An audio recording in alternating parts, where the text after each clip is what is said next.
목회를 하고 계시는 전도사님이십니다. 이제 목회, 초년병이라고 하는 말이 그야말로 어울릴 것 같은, 여러분들 보시기에도 어느 분이 그러시더라고요. 왜 학생이 오셨어?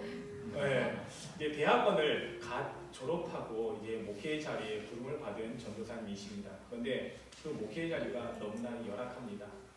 예배하기에도, 기도하기에도, 정말 사람의 눈으로 보기에는 무엇을 하기에도 부족한 그런 자리에 이렇게 파송을 받으셨는데, 오늘 이 자리를 통해서 더 큰 힘을 얻었으면 좋겠습니다. 여러분들 말씀을 선포하실 때에 아멘으로 크게 화답해 주시는 것이 아마 우리 전도사님의 목회에 큰 도움이 되리라 믿습니다. 또한 그 말씀을 통해서 우리에게도 다시 한번 하나님의 나라와 하나님의 말씀을 되새겨 볼 수 있는 그런 시간이 되었으면 좋겠습니다. 우리 전도사님 나오셔서 여러분들에게 할렐루야로 인사를 하실 때 여러분들 큰 목소리로 아멘하며 화답해 주시기를 바랍니다.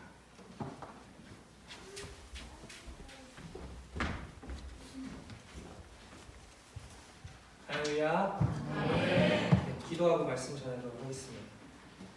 주님의 자리에 오게 하심을 감사합니다. 주님, 부족한 종이지만 이 시간 주님의 말씀을 전하고자 합니다.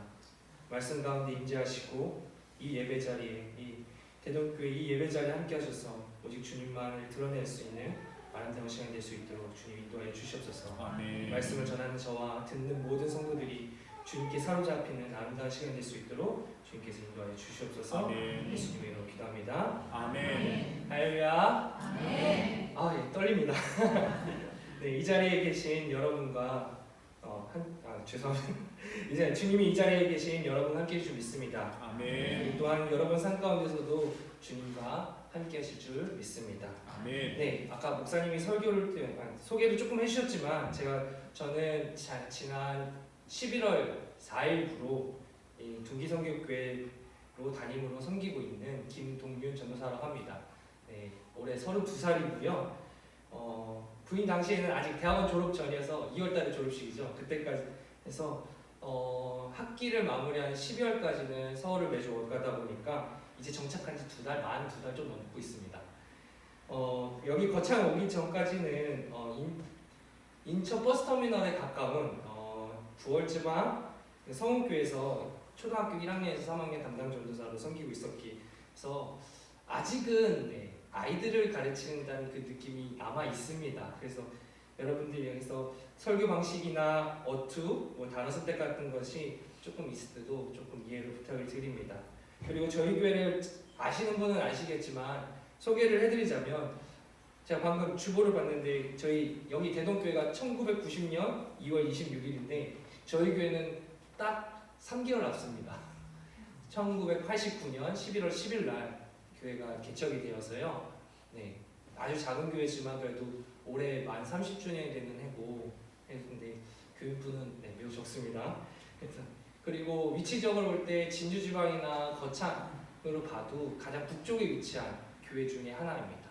그래서 마을 쪽에도 시골이다 보니까 조금 많이 합니다. 저희 마을 같은 경우에는 아시는 분은 아시겠지만 제가 목사님한테 얘기 듣기로 고재면 쪽에서 오시는 성도님들도 계시다고 하는데 저희 마을 같은 경우에는 현재 한 20가구, 15에서 22가구 정도 그 사이로 알고 있는데 그 정도의 현재 가구에 그 사람들이 살고 있고요.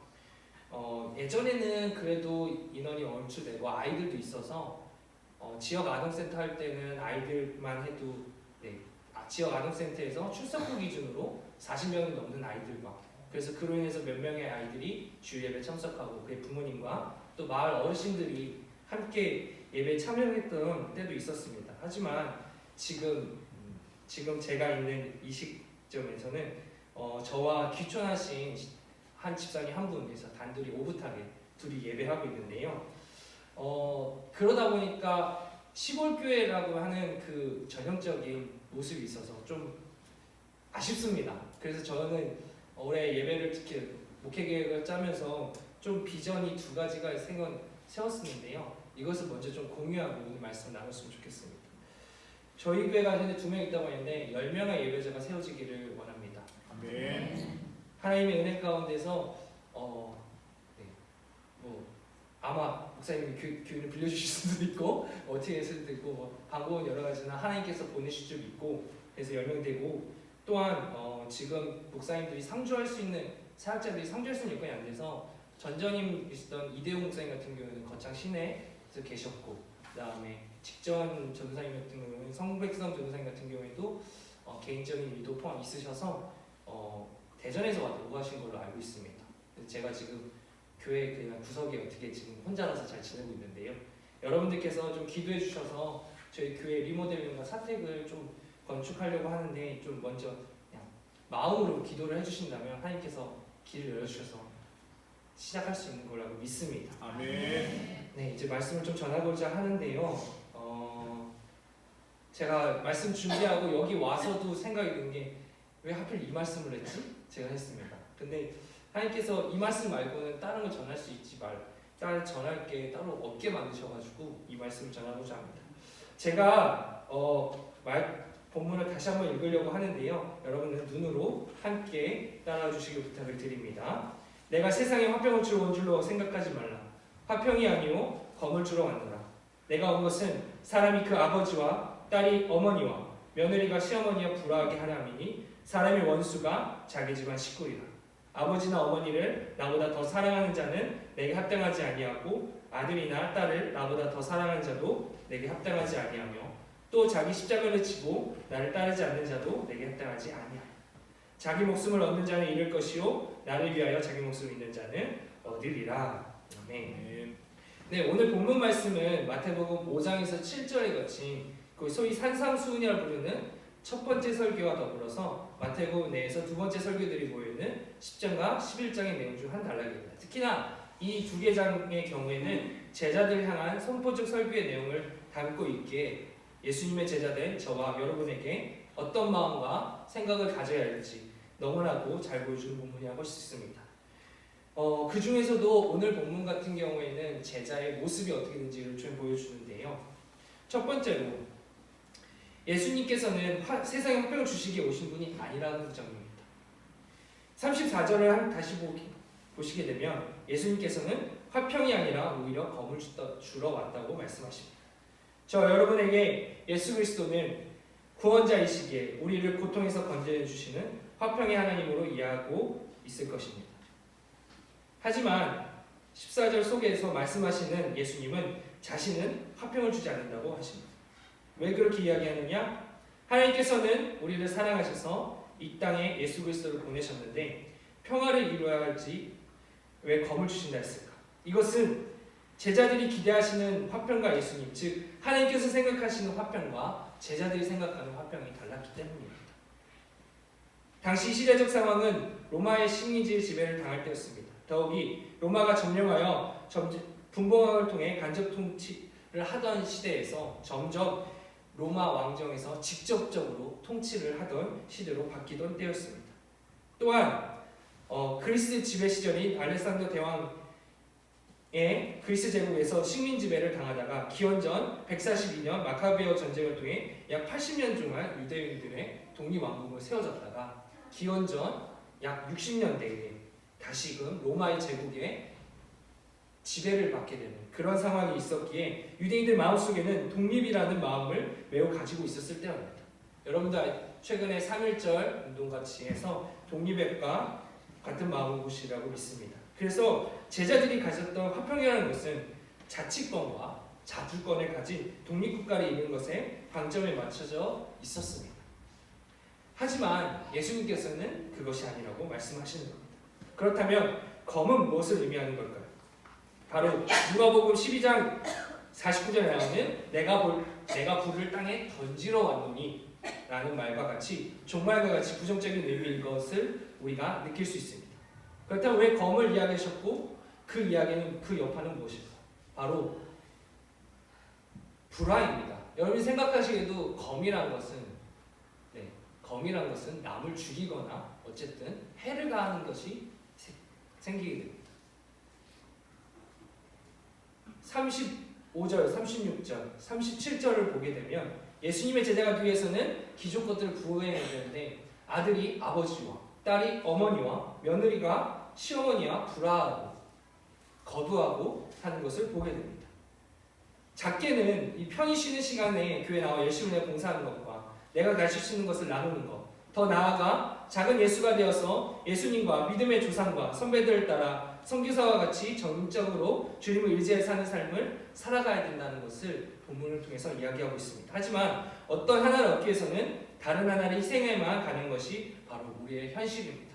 이 시간도 여러분이 보시면 집에서 편히 쉴 수 있는데 이 시간을 선택하시고 예배 나와서 하시는 걸 느끼면 정말 내가 힘든 것을 느낌에도 불구하고 하나님을 따르기 위해 이 자리에 오신 줄 믿습니다.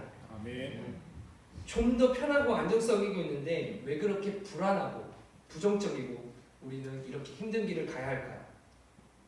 또한 가족과의 불화가 일어날지언정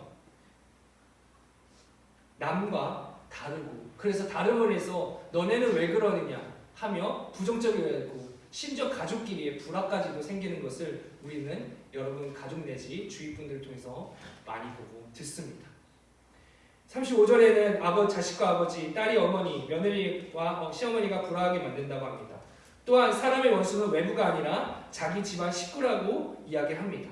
이것은 예수를 따르다 보면 부딪히는 반대로 인해 서로의 감정이 상하고 미움이 생기는 등의 불화가 일어나게 된다는 것을 단적으로 보여주고 있습니다.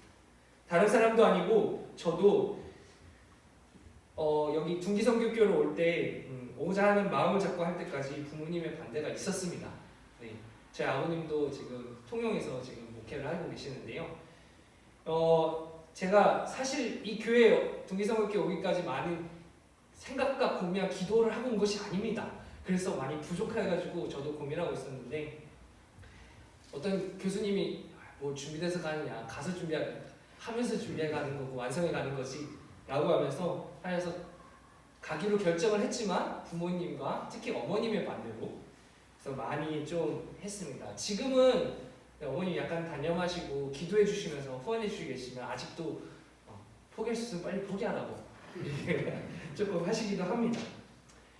또 그리고 저희 친각은 저희 할아버지도 목사님이시긴 한데 저희 고모들이나 뭐 친척들 저희 친척 같은 경우에는 하나님을 믿는다고 하나님은 알지만 그 사랑과의 상처, 하나님 믿는 사람에 대한 상처로 인해서 하나님을 믿지 않는 그러한 문제가 있고 미처 드러내지는 않지만 속으로는 하나님을 믿는 사람에 대해서 엄청난 불만을 가지고 있기도 합니다. 이러한 만큼 예수를 믿는다는 것은 매우 가까운 가족과의 관계조차 때로는 불화가 일어난다는 것입니다. 물론 예수님께서는 평소에 가족을 사랑하며 가족을 챙기라고 이야기를 하십니다. 하지만 중요한 것은 가장 중요한 때는 그것은 이웃에 맡기고 그 장사할 자에게 장사하게 하고 나를 따르라고 얘기하신 것처럼 하나님을 따르는 것이 최우선이 되어야지 하나님보다 가족을 우선시하는 것은 합당하지 않다는 것을 이야기하고 있습니다. 그러면서 예수님은 자기를 온전히 따르라고 말하십니다. 우리 39절 함께 읽어볼까요? 시작! 자기 목숨을 얻는 자는 잃을 것이요 나를 위해 자기 목숨을 잃는 자는 얻으리라. 네, 여러분이 임진왜란 때 이순신 장군이 했던 유명한 말을 다 아실 것입니다. 필생즉사 사필 죄송합니다. 생필즉사 사필 네, 죽고자 하면 살 것이요 살고자 하면 죽을 것이다. 네, 한문을 안 써가지고 그래서 죽을 각오로 전쟁에 임하면 승리를 통해 살 수 있지만 나만 살고자 내빼면 결국 모두 다 죽는다는 유명한 말입니다. 또한 싸움의 기술 중 유명한 말이 있죠. 손자병법에서 나온 것인데 최고의 방어는 바로 최선의 공격이다. 최선의 공격이 바로 최고의 방어다. 또는 도저히 안 되면 도망쳐라. 36개가 바로 도망치라 라는 말이죠. 이러한 역설적인 말들은 우리의 삶 가운데서 직접적으로 느끼기도 합니다. 살고 싶다면 죽기를 각오하고 싸우면 못할 것이 없고 적극적으로 임하면 상대가 아무리 못하게 할지언정 우리는 가능하고 이루어질 수 있다는 것입니다. 오늘 보면 39절에도 보게 되면 자기 목숨을 얻는 자는 잃으며 나를 위해 자기 목숨을 잃는 자는 얻으리라고 이야기합니다. 이것은 30절에 나오는 예수님을 향한 애착과 충성에 대한 확정적 충성에 대해 확정적으로 말하는 것으로 38절에 나오는 예수님의 희생, 즉 죽음과 부활에는 전적인 헌신을 따라가야 한다고 말하는 것입니다. 예수 그리스도께서 자신의 목숨을 던짐을 통해 이 세상의 모든 죄를 대신 지셨고 부활하심으로 목숨을 잃어버렸지만 회복하고 하나님 편에 계시는 것을 우리는 알고 있습니다. 그렇게 고린도전서 11장 1절에서 바울이 자신이 그리스도의 모습을 본받아 살고자 노력한다 말하면서 예수를 잘 모른다면 예수의 모습을 본받아 사는 바울 자신의 모습을 보고 그 모습을 본받아 따라 산다면 그것이 바로 예수님을 따라 사는 것이라고 말하고 있는 것을 여러분이 아실 것입니다. 또한 중세시대에 주를 따르기 위해 세상과 절단하고 수도 생활했던 많은 이들이 있으며 감리교의 창시자 웨슬리는 바울이 말한 오직 믿음을 넘어 주와 동행하는 삶의 예배로 가고자 하는 노력하는 삶, 즉 성화의 삶을 살고자 노력했음을 우리는 또한 알고 있습니다. 여러분이 생각하시는 복음은 무엇인가요? 주를 따르는 삶, 예수를 따르는 삶이란 무엇인가요? 우리 같은 지방인 위천 화양교회에 계신 이경영 목사님의 어느 날 저에게 그 교육자 회의를 마무리하고 돌아오는 길에 저에게 얘기를 해주셨는데 복음은 기쁜 소식이 이전에 슬픈 소식이라고 얘기를 하셨습니다. 이 뜻이 무엇이냐면 복음이 무엇인가냐고 어떤 목사님이 진급 시험할 때 물어보셨는데 어떤 목사님이 그때 이경영 목사님이 이 목사님이 복음은 기쁜 소식이 아니라 슬픈 소식이라고 얘기하면서 그 이유는 우리가 구원받았다는 기쁨을 알기 위해서는 먼저 우리가 죄인임을 먼저 깨달아야 된다는 거라는 말입니다. 죄인이라는 것을 알아야만 우리가 구원받았다는 것을 알고 그 기쁨을 누릴 수 있기 때문에 복음이란 기쁜 소식이기 앞서 슬픈 소식인 것입니다. 라고 말했다고 합니다. 그렇습니다. 여러분, 저와 여러분은 주님의 자녀입니다. 믿으십니까? 제가 무거운 얘기해서 힘드신 것 같은데 하지만 그렇기 위해서는 먼저 우리가 죄인임을 다시금 깨닫고 자백을 해야 합니다.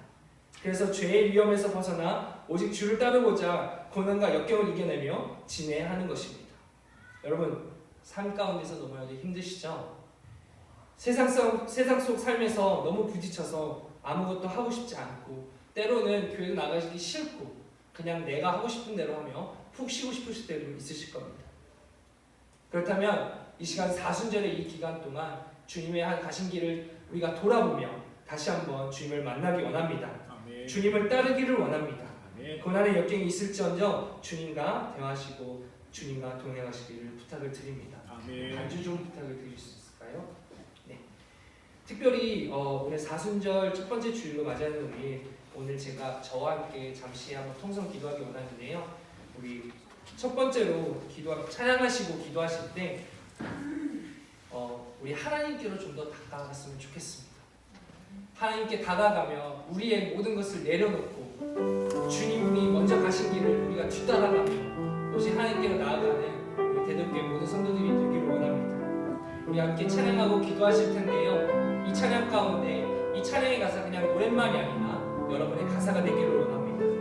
우리 함께 고백하며 나갈까요? 하나님께로 더 가까이 가리라. 고통 가운데 계신 주님,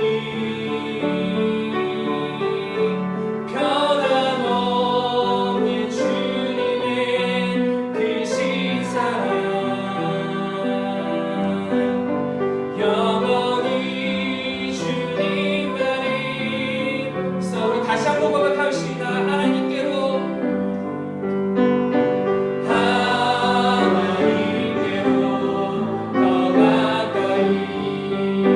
가리라. 고통 가운데 계신 주님, 변함없는 주님의 크신 사랑 영원히 주님만이 성이. 함께 기도하기 원합니다. 먼저 말씀을 기억하시면서 여러분의 모습을 되돌아보길 원합니다. 주님과 동행하기에 어떤 마음과 어떤 어떤 태도를 가지고 살아가시는 주님을 따라가야 한다는 그 생각을 알고 있기에 이것저것 제한하며 나를 율법적으로 얽매지는 않는 주님과의 첫상하는의 그 기쁨으로 그 기쁨의 부산물로 주를 섬기고 주를 따라가지 못하고 주를 따라가기 위해 율법적으로 행동하고 사는 것은 아닌가. 우리는 여러 가지를 포기해야만 합니다. 우리가 죄인임을 깨달아 슬퍼하지만 주로 인해 기쁨받는 그 기쁨이 넘쳐서 그 기쁨으로 주님과 동행해야 되지 않을까요? 여러분, 이 시간 우리의 죄를 자복하면서 오직 모든 것을 주님께 의탁하고 주님께서 따라가며 우리 내려놓고 주님 이끌어가심을 간구하는 기도로 이 시간 한번 주여 한번 외치고 통성 함께 기도하겠습니다. 주여, 아버지 말씀을 들으시고 아버지의 말씀 따라갈 수 있도록 주님 함께하여 주시옵소서. 아버지, 내가 너무나도 죄인이었습니다. 주님 말씀 부어주시고 하나님 말씀 나가시기 원합니다. 주님 당신 나가시사오니 하나님 말씀 부어주시고 아버지 그 세상을 나가기 원합니다. 하나님 말씀 들어주시기 원합니다. 주님 당신 나가시사오니 아버지 해주시옵소서. 하나님의 그 마음을 나가주시고 아버지 그 마음을 세워주시며 주님의 그 사랑을 나가주시고 아버지 그 뜻을 나갈 수 있도록 주님께서 인도하여 주시옵소서. 아버지 지금 나가기 원합니다. 주님 당신 나가기 원합니다. 아버지 그 마음 그 뜻을 따라 나갈 수 있도록 주님께서 인도하여 주시옵소서. 하나님의 그 마음과 주님의 그 사랑을 주님의 놓치지 않겠을 주님께 용서를 주시옵소서. 너희가 너무나도 나의 뜻 나의 생각대로 기도했습니다. 나의 마음대로 하였습니다. 주님의 생각대로 주시옵소서. 아버지가 나갈 수 있도록 주님께서 붙들어 주시옵소서. 아버지 언제나 기원합니다. 주님 말씀 들어 주시옵소서. 아버지 말씀을 내려주시고 하나님 말씀을 붙들어 주시고 하나님 말씀을 부어주시고 아버지 그 사랑과 함께 나갈 수 있도록 주님 함께하여 주시옵소서.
매우 적습니다. 또한 잦은 사역자의 변경으로 인해서 교회에 대한 마을 주민들의 인식들이 별로 좋지 않은 것이 현재의 상황입니다. 또한 경상도라는 지역 자체가 하나님을 믿기는 믿지만 또한 인식이 좋지 않은 곳, 복음의 확률이 제일 낮은 지역이기도 합니다. 그렇게 이 둔기성교교회와 마을이 합력하여 선을 이룰 수 있도록, 더 나아가 이 거창에 있는 모든 교회와 모든 주민들이 하나님과 함께하며 함께해달라고 기도를 부탁드립니다. 또한 사역자가 상주하여서 사역 가운데 주님이 함께하는 둔기성교교회가 되고 이 대덕교회와 우리 거창에 있는 모든 교회가 될 수 있게 해달라고 이 시간 우리 교회와 우리 사역자들과 이 지역을 위해서 우리 한번 주여 한번 외치고 통성 기도합니다. 주여! 하나님 말씀을 나눠주시기 바랍니다. 하나님 말씀을 나눠주시고 하나님 말씀을 품어주시고 아버지의 그 마음과 생각을 원합니다. 주의 말씀을 인도해주시며 주의 말씀을 나가기 원합니다. 주님 말씀이 것이사오니 하나님 말씀을 나가시기를 원합니다. 주님 당신 나가주시며 하나님 말씀을 나가기 원합니다. 주님 말씀에 주님을 들어주시고 아버지의 그 마음을 할 수 있는 우리 거룩에 있는 모든 교회들이 되시기를 원합니다. 대구동기성 교회를 주님 축복해 주시고 대구교회를 사역하셔서 주님 이 교회를 세우셨고 주님께서 유지하셨으며 하나님의 사역을 위해서 머물러 설 수 있도록 해주시고 너무나도 감사합니다. 주님 이 사역을 이뤄갈 수 있도록 주님께서 더욱더 힘을 내주시고 인도하여 주시옵소서. 더욱더 섬기드리고 한명까지 선을 이어서 서로를 도와며 아버지 나갈 수 있도록 주님께 듭니다. 우리들만이 아니라 세상 속에서 주님을 섬기며 세상 속에서 하나님의 말씀을 나갈 수 있도록 주님께서 인도하여 주시옵소서. 아버지 그 마음을 나가기 원합니다. 아버지 그 뜻을 나가기 원합니다. 하나님의 말씀을 나가셨어. 오 주님의 그 마음을 살아갈 수 있도록 주님 인도하여 주시옵소서. 아버지 말씀이 바랍니다. 주님 함께해 주시고 아버지 말씀을 나가주시며 나갈 수 있도록 주님 할 수 있도록 주님 주님의 복음이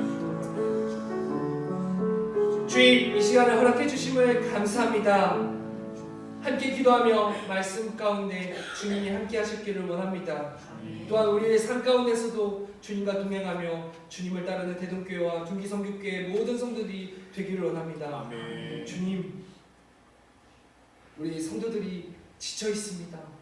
위로해 주시고 주를 힘든 가운데서도 주를 따르는 그 기쁨으로 모든 것을 이겨내고 합력하여 선을 이룰 수 있는 모든 성도들이 될 수 있도록 주님께서 인도하여 주시옵소서. 아멘. 주님 사순절의 시간을 보내고 있습니다.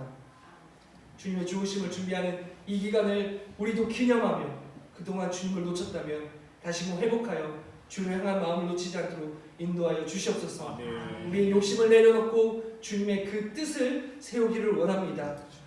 어떤 상황 가운데도 주님을 놓치지 않는 굳건한 마음을 주시고 오직 주를 믿고 주만 따르는 모든 성도들이 될 수 있도록 주님 인도하여 주시옵소서. 아멘. 주님 모든 것이 주님께 영광 돌리기 원합니다.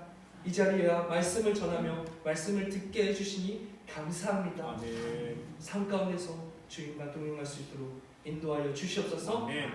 사랑이 많으시고 우리를 위하여 희생하신 예수 그리스도의 이름으로 기도합니다. 아멘.